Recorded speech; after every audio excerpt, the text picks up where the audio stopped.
Hello internet, it's Tara. Today I'm going to show you guys how to save some dollars. Today I'm sharing a few personal tips on how to save money when you're in New York. A lot of them apply to when you're abroad in general, but I thought, you know what, I've been in New York coming up to a year and a half now, and I thought I'd share the best ways that I save money while I'm here in the city.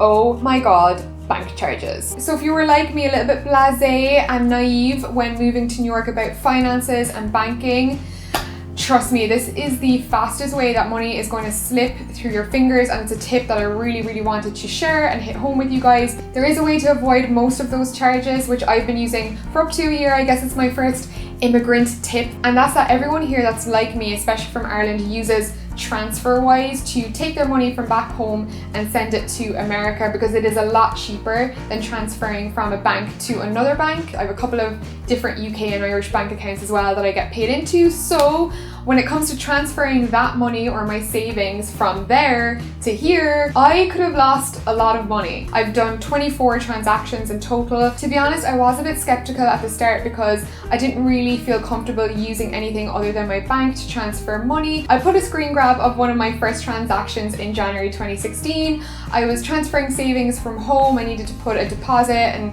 some rent up front for my new apartment, and I only paid 20 euros in transaction fees. If I had done this through my bank and gotten charged the 5%, I would have been charged 220 euros on transferring this amount of money. So 20 euros versus 220 euros is a pretty hefty difference, if I do say so myself.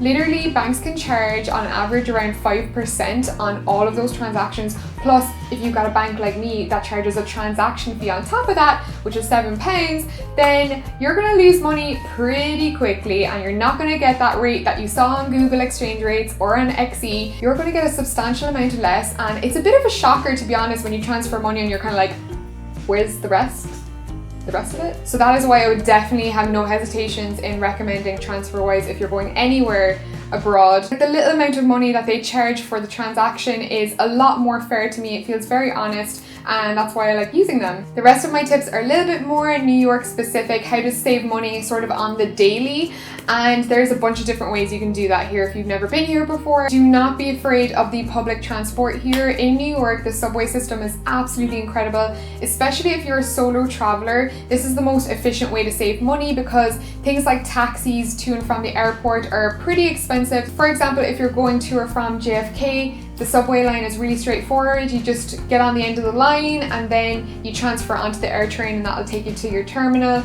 It's something I feel like not a lot of people do in New York, but it's my favorite way to get to the airport because I know I won't be stuck in traffic. I know I'm going to get to the airport on time, and it only takes me about an hour and 10 minutes from Manhattan. And just in general, if you were in New York for around a week or more than that, I 100% recommend getting a metro ticket. They look like this and they're super affordable. I wouldn't recommend paying as you go. I would just recommend getting the 7-day pass or the monthly pass or whatever you want to do, because even if you're not staying for a week, you will still save money because it's only $30 for an unlimited ride.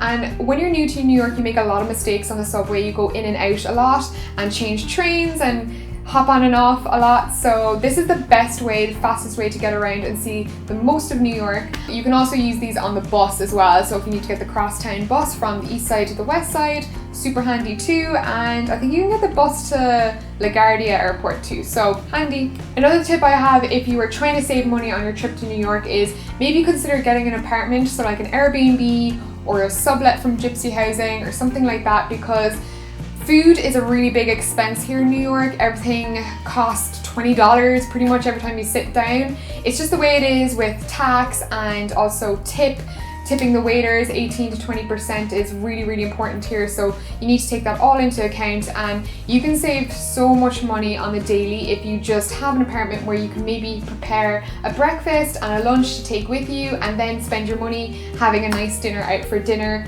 or you know, switch up to whatever meal that you like going out in. But For sure, getting an apartment is cheaper than a hotel if you're staying here for like a week or 2 weeks or even a month, and it keeps your food costs down a lot because you may spend $20 out for dinner and then you might only spend $10 on your breakfast and your lunch if you make it at home, as opposed to maybe $60 in a day. Next thing, transport related, if the subway really isn't your thing, I'd recommend downloading an app like Uber, or even better, Juno, because Juno is like a cheaper version of Uber, and just getting around the city that way instead of a taxis. They're kind of affordable, but if you get stuck in traffic, they really rack up and you're not really getting anywhere in New York. You feel like you're just kind of sitting there in traffic. So definitely, if you have Uber, the Uber pool option is amazing. It just means you share your taxi ride with somebody else, and the Uber pretty much costs half of what it usually would be. So that's a really easy, effective way of getting around the city on a budget. The last tip I have for visiting New York, and this is something I didn't realize for an awfully long time, and it's that a lot of the museums, you do not have to pay the full admission fee. They're nearly free to get into. They're donation based.